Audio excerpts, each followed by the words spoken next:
揺るぎない証拠として、法廷に持ち込まれた、私ではない。何も、していない。声は、届かなかった。2004年9月、日本のある地方都市で、この物語は始まった。法廷の扉が、ゆっくりと開いた。静寂、傍聴席が、息を飲んだ。裁判長の声が、静かに響いた。被告人を、無罪とする。その瞬間、男は動けなかった。21年という時間が、一つの言葉によって、ようやく終わりを告げた。傍聴席から、おえつが漏れた。男の妹が、両手で顔を覆った。肩が震えていた。法廷の外では、支援者たちが抱き合い、涙を流した。誰もが、言葉を失っていた。男の名は、田中誠一、当時41歳。強盗殺人の罪で、21年間を刑務所の中で過ごした人物だ。彼を有罪に追い込んだのは、証拠ではなかった。5人の独立した目撃者の証言だった。検察はこれを、絶対的な証拠として法廷に提出した。5人が同じ方向を向いている。そこに疑いを差し挟む余地は、ない。誰もがそう思った。裁判官でさえも。ところが、再審で明らかになった事実は、すべてを覆した。5人の証言は、それぞれ独立したものではなかった。警察の誘導尋問によって、形作られたものだった。検察庁に残されていた、一本の録音ファイル、その音声が、すべてを暴いた。5人の目撃者のうち、事件を直接目撃した者は、一人もいなかった。21年。それは、一人の人間が生きた、かけがえのない時間だ。この男が、なぜ無実のまま、あの法廷に立たされることになったのか。すべては、ある平凡な日常から始まった。彼の名前は、菊池誠一。1970年生まれの、ごく普通の男だった。神奈川県の小さな港町で育ち、幼い頃から、海が好きだった。朝早く起きて、堤防に座り、波の音を聞きながら、弁当を食べる。それが、彼の一番の楽しみだった。高校を卒業すると、地元の運送会社に就職した。給料は決して多くなかった。それでも、文句一つ言わなかった。仕事は真面目で、遅刻もしない。同僚からの信頼は、厚かった。20代半ばで、幼馴染の女性と結婚した。名前は、由美子。優しく、よく笑う人だった。二人は小さなアパートに暮らし、休日には近所の公園を散歩した。質素だが、穏やかな生活だった。30歳になる少し前、待望の息子が生まれた。名前は、翔太。誠一は、その小さな手を握りながら、声を殺して、泣いた。この子のために、頑張ろう。そう、心に誓った夜だった。特別な才能があるわけではない。華やかな経歴があるわけでもない。ただ、毎日を丁寧に生きる。そういう人間だった。近所の人々は、彼をこう覚えていた。いつも挨拶してくれる人、荷物を持ってくれた、あの人、誰もが口を揃えて、そう言った。事件が起きたのは、翔太が2歳になった、その秋のことだ。一本の電話が、彼の人生を、根こそぎ変えた。穏やかな日常が、ある朝を境に、完全に、消えた。2004年、秋、東京郊外の静かな住宅街で、一つの事件が起きた。深夜、70代の老人が、自宅で遺体となって発見された。財布と通帳が、消えていた。強盗殺人事件。警察は、直ちに捜査を開始した。現場から数百メートル、佐藤健一は、その夜、近くの路地を歩いていた。理由は単純だった。帰り道が、そこだったから、ただ、それだけだった。翌朝、警察が彼の自宅を訪れた。少し、話を聞かせてください。そう言って、玄関先に立った刑事は、穏やかな表情をしていた。健一は、素直に応じた。隠すことなど、何もなかった。取調室に座った健一は、自分がなぜ、ここにいるのか、まだ理解できていなかった。刑事の質問は、最初は穏やかだった。その夜、どこにいましたか？誰かと会いましたか？現場付近を通りましたか？健一は、正直に答えた。通った。と言った。確かに、あの路地を歩いた。と、その一言が、運命の分かれ道だった。アリバイを証明できる人間が、いなかった。深夜の一人歩き、現場の近く、それだけで、彼は、容疑者、という枠の中に収められた。捜査は加速した。近隣住民への聞き込みが始まった。5人の人物が警察の前に呼ばれた。彼らは口を開いた。あの夜、見ました。あの男が歩いていました。急いでいるように見えました。証言は積み重なった。5人の独立した証言。検察にとってこれは強力だった。揺るぎない証拠として法廷に持ち込まれた。健一は叫んだ。私ではない。何もしていない。声は届かなかった。5人の声がたった一人の声を完全に塗りつぶした。穏やかな日々が消えた朝から健一の戦いが始まった。次に待ち受けていたのは法廷という名のもう一つの戦場だった。手錠がはめられた。健一の両手に冷たい金属が触れた瞬間、現実が砕け落ちた。逮捕の理由は強盗殺人。5人の証言がその根拠だった。警察は言った。全員があなたを見た。逃げ場はない。健一は首を振った。違う。私は何もしていない。取調室は狭かった。窓はなかった。時間の感覚がゆっくりと溶けていった。刑事たちは交代で入ってきた。同じ質問を繰り返した。角度を変えて、圧力を変えて、何度も何度も早く認めれば楽になる。その言葉が壁に染み込むように健一の耳に刻まれた。認めなかった。最後まで認めなかった。裁判が始まった。法廷に立った検察官は落ち着いた声で言った。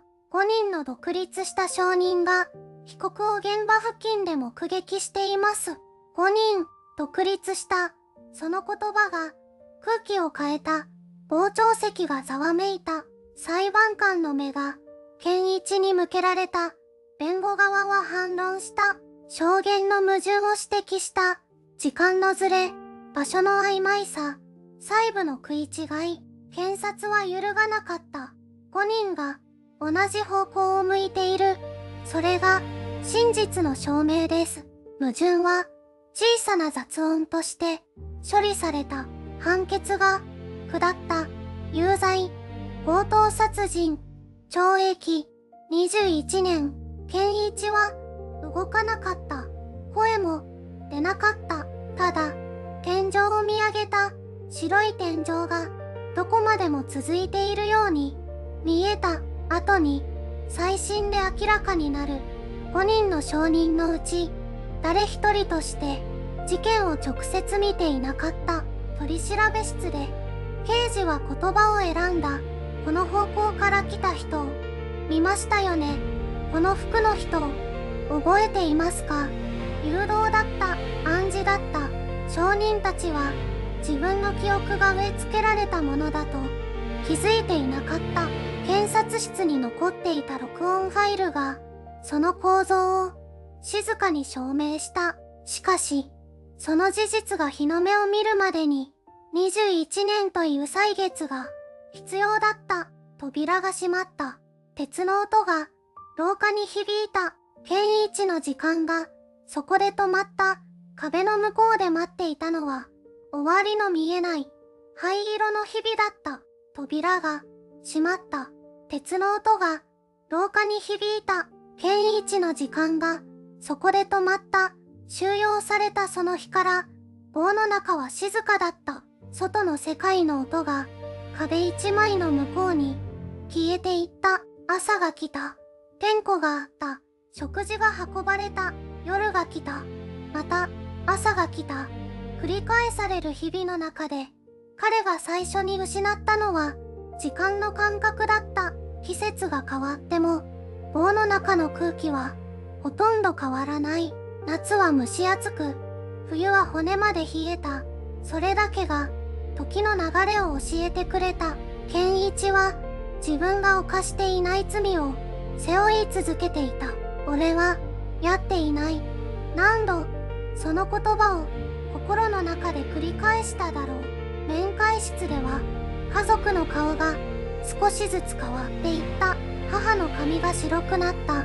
父の背中が丸くなった。その変化を見るたびに胸の奥がきつく締まった。5年が過ぎた。10年が過ぎた。ある夜、健一は独房の壁をただじっと見つめた。諦めてしまえば楽になる。そう思った瞬間が何度もあった。しかし、彼の中に消えない一つの感覚があった。あの夜、俺はそこにいなかった。その確かさだけが彼をつなぎ止めた。弁護士からの手紙が届くたびに、彼は震える手で封を開けた。再審請求は何度も退けられた。新たな証拠が不十分という言葉が紙の上に冷たく並んでいた。それでも彼は書き続けた。自分の記憶を日付とともにノートに刻んだ。あの夜、自分がいた場所、見た人の顔、聞いた音、細部まで丁寧に。棒の中の小さな明かりが深夜にも消えることはなかった。21年7600日を超える日々が灰色の壁の中で流れた。健一が諦めなかった理由はただ一つだった。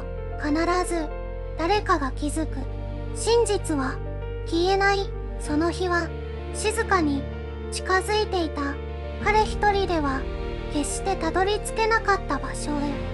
諦めなかった人たちの手が重い扉を動かし始めていた。諦めなかった人たちがいた。健一が棒の中で7600日を数え続けた間、外の世界でも時計は止まっていなかった。妻の由美子は判決が確定した翌日から動き始めていた。泣く時間はなかった。嘆く余裕もなかった。彼女にはやるべきことがあった。弁護士事務所を回り、裁判記録を読み込み、証言の矛盾を一項ずつ書き出した。この証言はおかしい。由美子がそう確信したのは事件から3年が経った頃だった。5人の目撃者が全員同じ表現を使っていた。場所の描写、犯人の服装、逃げた方向、細部まで一致しすぎていた。人間の記憶は元来そこまで正確ではない。独立した目撃者が5人いれば必ずどこかにズレが生まれる。それがなかった。由美子は弁護士の藤原にその違和感を伝えた。藤原はすぐに動いた。当時の尋問記録を開示請求し、警察の内部文書を洗い直した。時間がかかった。1年がまた過ぎた。それでも藤原は止まらなかった。記録は残る。誰かが必ず残している。そう信じて資料の山を掘り続けた。転機が訪れたのはある市民団体からの連絡だった。冤罪支援ネットワークと名乗るその団体は全国の冤罪事件を独自に追跡し、裁判記録を横断的に分析していた。団体のメンバーが気づいたのはこの事件と酷似した別の案件の存在だった。同じ警察署、同じ担当刑事、そして同じ構造の証言。偶然では説明がつかなかった。組織的に証言が作られていた可能性がある。その言葉が全員の背筋を静かに凍らせた。由美子は泣かなかった。怒りより先に確信が来ていた。健一は正しかった。藤原は直ちに再審請求の準備を始めた。新たな証拠が必要だった。証言の矛盾だけでは裁判所は動かない。それを証明する具体的な記録が言った。そしてその記録は誰も知らない場所に静かに眠っていた。次回、ある録音ファイルが全ての真実を白日のもとにさらす。藤原は事務所に戻るなり、記録を広げた。21年分の書類が机の上に積み重なった。健一の無実を証明するには、証言の矛盾を指摘するだけでは足りない。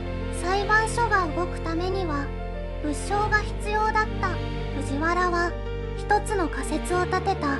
警察の取り調べ室で何かが行われていた。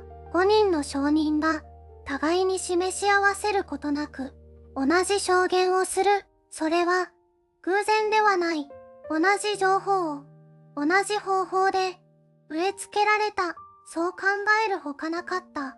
藤原は捜査資料の開示請求を再度申請した。1度目は却下された。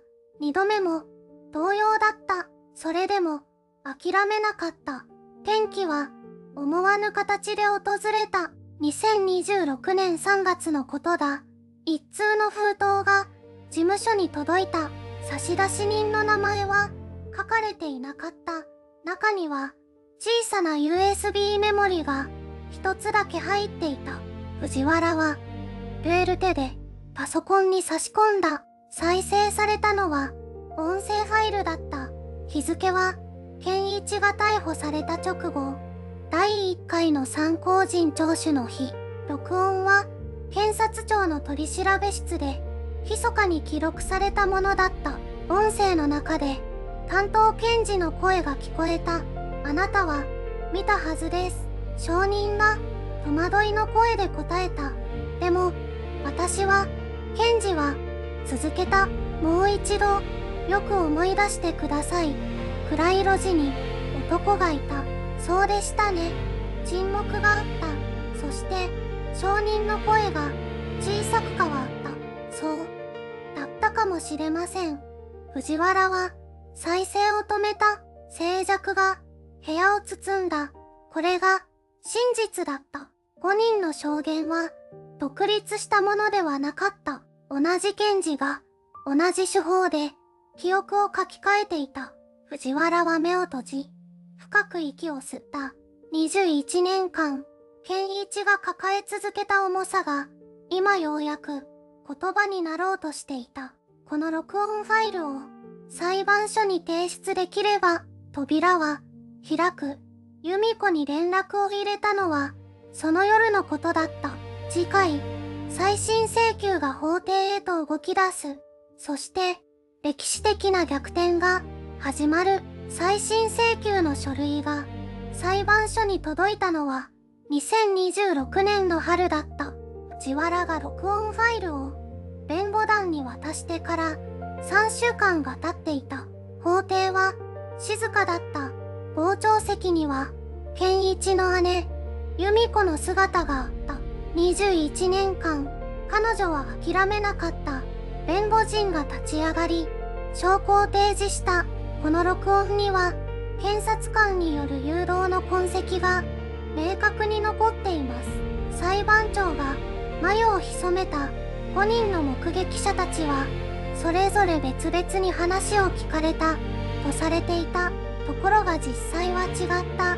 同一の検事が同じ時期に同じ言い回しで証言を確認していた。その録音の中で、検事はこう言っていた。あなたが見たのは、こういうことですよね。問いではなかった。誘導だった。目撃者の一人、木村という老人は、再審の法廷でこう証言した。私は、何も見ていなかった。あの夜、家にいた。でも、刑事に何度も呼ばれて、気がついたら、署名していた。声が、震えていた。残りの4人も、同様だった。1人は、事件当日に別の町にいた。1人は、当時、入院中だった。1人は、そもそも現場から500メートルも離れた場所にいた。そして最後の1人は、証言の内容を最初から記憶していなかった。5人全員が直接何も見ていなかった。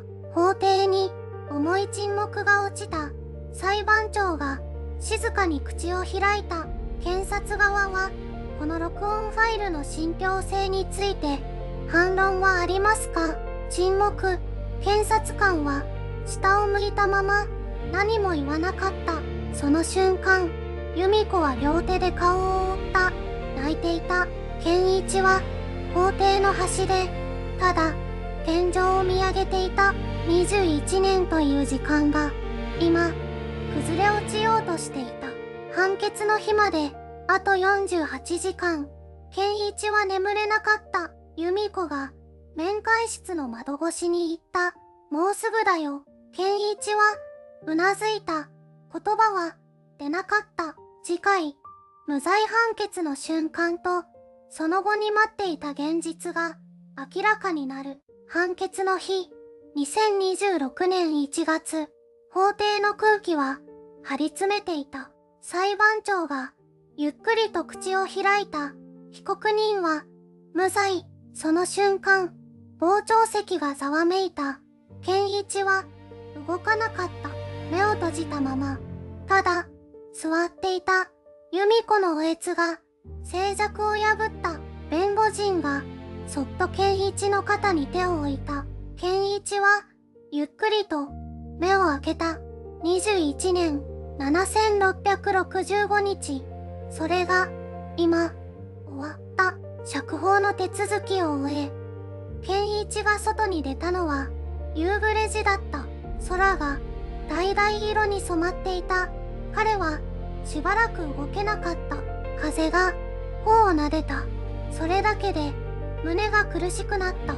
自由とはこういうものだったのか。と、由美子が隣に立っていた。言葉はなかった。ただ、二人で空を見上げていた。保証の申請手続きは翌月から始まった。国家賠償として認められた金額は法律の基準に沿ったものだった。しかし、健一には実感がなかった。21年という時間は金銭では測れない。失った仕事、老いた両親、若さ、そして未来、どれ一つ取り戻せるものではなかった。健一はしばらくの間、眠れない夜が続いた。夜中に目が覚めると、壁の感触を確かめた。冷たい鉄格子が、もうそこにはないと、頭では分かっていた。それでも、体は覚えていた。21年間の記憶を、体が忘れるには、まだ時間が必要だった。精神科の医師は、時間をかけてください、と言った。焦らなくていい。それが、健一にとって初めて許された言葉だった。変わったこともある。変わらなかったこともある。冤罪を生んだ制度は、まだ完全には変わっていない。誘導尋問を防ぐための法整備は、2026年現在も、議論の途中にある。健一の裁判は、そのきっかけの一つになった。由美子は、今も健一の隣にいる。ある朝、健一は窓から外を眺めながら言った。普通の朝がこんなに静かだとは知らなかった。由美子は何も言わずにお茶を置いた。その温かさが21年分の冷たさを少しだけ溶かしていった。次回、この物語の全体を振り返る。誰が間違え、何が失われたのか、そして私たちに残された問いとは何か。21年、健一が失ったのは、ただの時間ではなかった。20歳の誕生日も、父の死も、初雪の朝も、そのすべてが鉄格子の向こうで、音もなく過ぎていった5人の証言が、一人の人間の人生を塗り替えた。彼らは嘘をつくつもりがなかったかもしれない。誘導された言葉が、いつしか記憶になり、記憶が確信になった。人間の証言とは、それほどまでに脆いものだ。最新で明らかになったのは、検察室の録音だった。そうですよね。見ましたよね。刑事の声が、静かに、しかし確実に、証人の記憶を書き換えていた。誰も悪意を叫ばなかった。誰も声を荒げなかった。ただ、小さな誘導が積み重なった。その積み重ねが21年という取り返せない重さになった。日本の司法はこの事件を例外と呼ぶだろうか、あるいは見えていないだけで今もどこかの法廷で同じことが起きているのだろうか。健一は今普通の朝を生きている。お茶の温かさを知っている。窓の外の静けさを知っている。だが、彼と同じ場所に、まだいる人がいるとしたら、声を持てないまま、時間だけが流れているとしたら、私たちは何ができるだろうか。目撃者を信じることは正しい。だが、その証言がどのように生まれたのかを問い続けることも、また正義だ。あなたは今日、誰かの言葉を疑ったことがあるだろうか。